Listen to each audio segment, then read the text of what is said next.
Allie. Welcome to my channel. It is very late right now, so I'm sorry if I am quiet throughout this video. I will try to be loud enough. Also, my window's open, so I'm sorry if you can hear any background noise. I think it's just going to be crickets for the most part. Maybe some cars going by, but I'll try to edit those out. I felt very motivated to make a video right now, so apologies for the mess, the chaos that will likely be this video. This is the It's Finally Fall book tag. It's technically not fall yet, but I wanted to do this tag because it's definitely starting to feel like fall. So we're gonna pretend it is, and I hope you enjoy this tag. This was created by Alina over at Tall Tales. So here we go. So the first prompt is, in fall, the air is crisp and clear. Name a book with a vivid setting. So for this one, I decided to go with Mary Shelley's Frankenstein.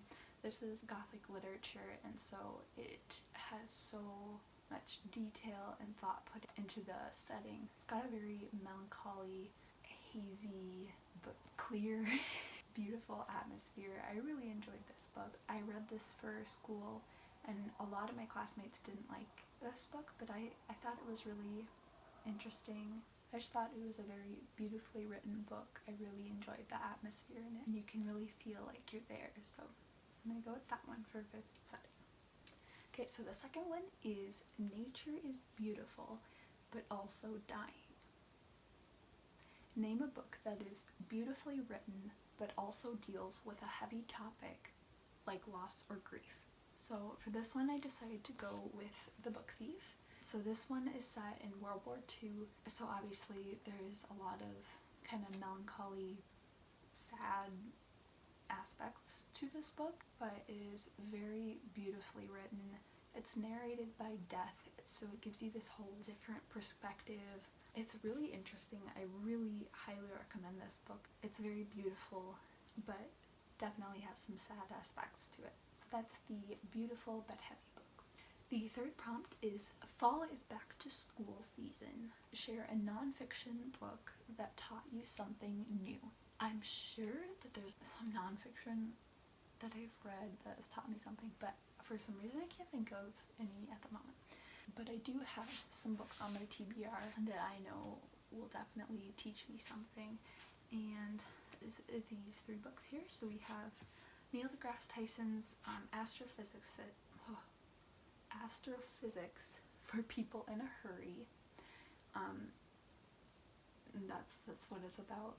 Neil deGrasse Tyson is a very well-known astrophysicist. For a while I was really into looking into his stuff, and yeah, he's a very intelligent guy. I had started this at one point, but it definitely has some big words, big topics in it, so I put it down, but I do want to get to this at some point.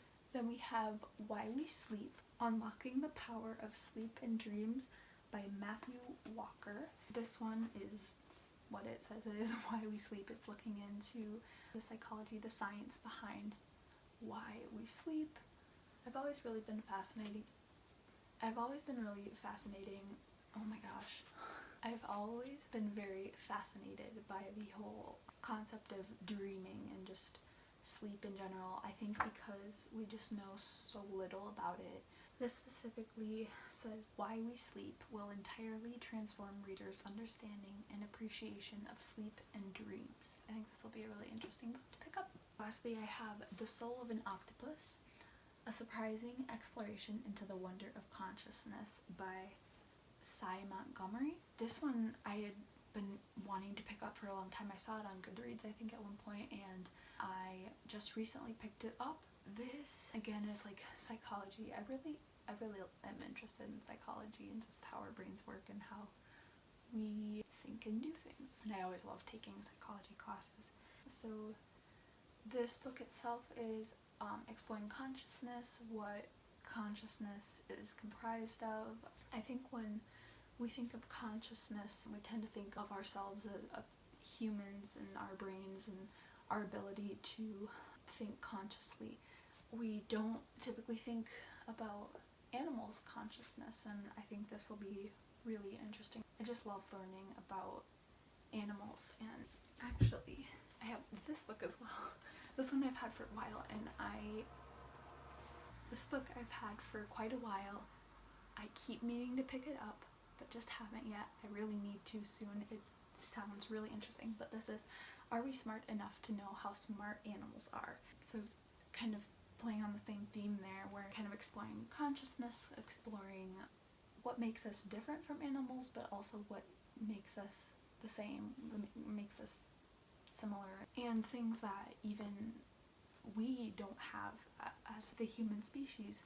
So there's this one sentence on the back here that says, "Did you know that octopuses use coconut shells as tools, that elephants classify humans by gender and language, and that there is a young male chimpanzee at Kyoto University whose flash memory puts that of humans to shame." So yeah, just looking at animal intelligence, looking at the similarities, differences, what they don't have that we have, and what they have that we don't have. I think that's so cool. So yeah, so that's kind of related, I guess. This one's looking more into the consciousness aspect of it, whereas this is looking into, I think, more of like behavior and characteristics of animals. Yeah, so I guess this one's more consciousness, whereas this one's more intelligence focused, but very similar, I guess, in topics. So yeah, so that's that one. That was a, that was a long one. So these four. Okay, so the fourth prompt is, in order to keep warm, it's good to spend some time with the people we love. Name a fictional family or household or friend group that you'd like to be a part of.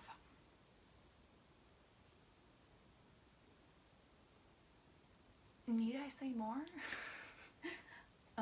The Six of Crows clan would be so fun to be a part of, I think. I don't think I could contribute much to the group itself, but it would be so amazing to be friends and family with these lovely, interesting, diverse bunch of people. This is one of my all-time favorite books. They're all such unique and interesting characters, and I would love to be a part of their group if they would accept me. That's a whole other topic. The fifth prompt is, the colorful leaves are piling on the ground. Show us a pile of fall-colored spines.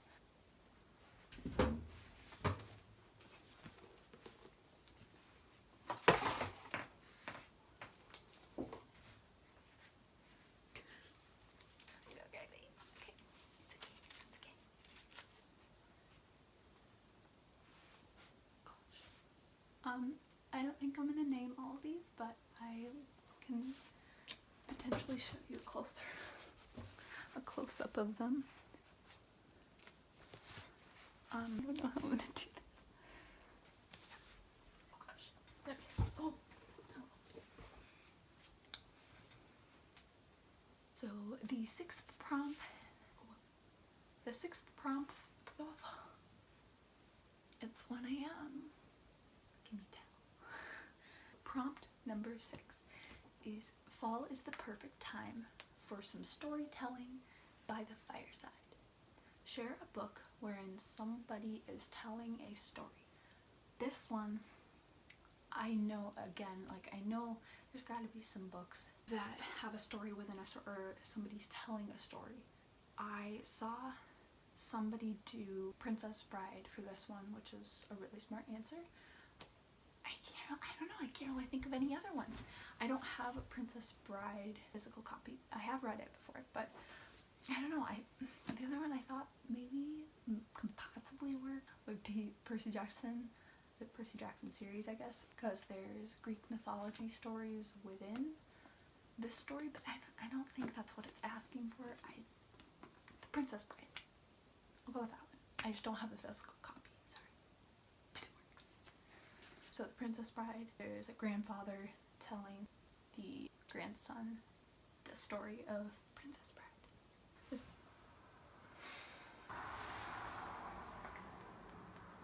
Prompt number 7 is, the nights are getting darker.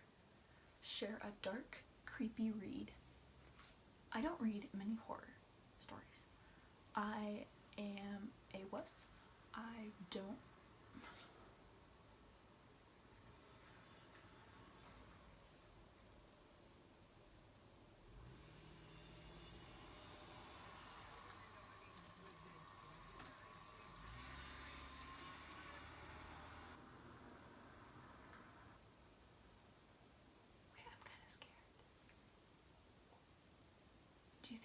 MLS.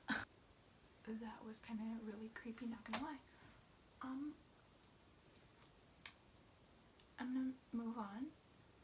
Hopefully I don't die.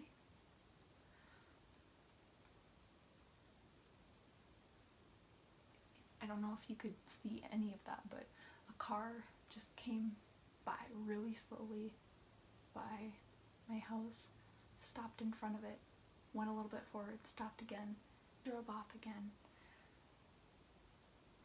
Moving on. Okay. Perfect prompt to be on, I guess. The nights are getting darker. Share a dark, creepy read. Again, I don't really read much horror or creepy things in general because I will have nightmares. So, the scariest books, I guess, that I really have are Dracula, which I started reading last year? 2 years? I don't know, it's been a little bit, but I DNF'd it. I do want to get to it again. I started it, I think, mid-October, and I was busy with school, and I didn't end up finishing it, so I was like, nah, I'll just read it the next year, but I can't remember if it was 2018 or 2019 now. I picked this up, but either way, I want to read it. But this one definitely has those creepy vibes. Again, it's another gothic piece of literature. So this one, and also Frankenstein would go good with this one too, I guess. Gothic, creepy, spooky, kind of dark, mysterious vibes.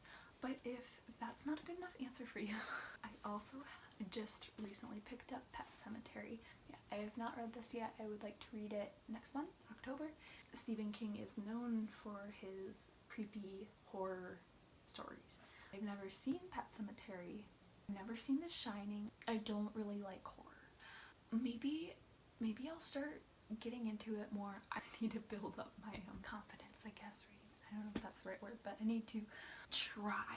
I need to give it a chance. We'll see. I just really am not into paranormal stories. But I think this one's just more horror. Actually, I don't really know too much about this, but I know it will likely be very creepy. At least have creepy, dark vibes. So, Pet Sematary for the dark, creepy read.